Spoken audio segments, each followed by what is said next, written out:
Oggi vogliamo così riconoscere, dare un giusto riconoscimento personale e professionale alle persone che sono con noi da 3 decenni, quindi da tanto tempo.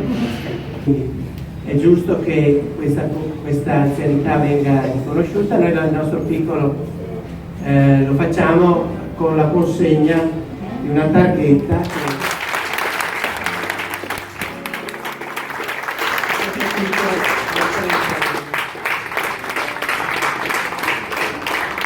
Alberto Barbato. Sì, che c'è.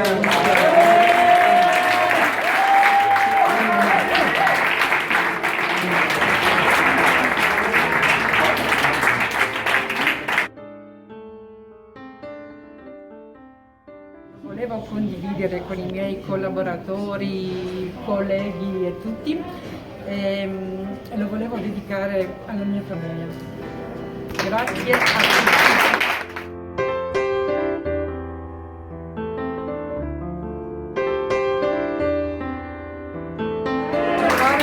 Un attimo.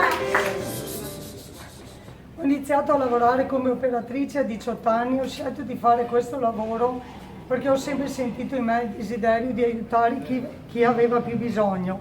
È stato un lungo percorso di vita e di crescita, un vero bagaglio, dove ho conosciuto molte persone che mi sono state di esempio, facendomi crescere professionalmente. Ho sempre messo in prima linea i miei ospiti, loro che in questi anni, in modi diversi, con i loro racconti di vita vissuta, con la loro sofferenza, con il loro sorriso e con la loro semplicità hanno arricchito la mia vita.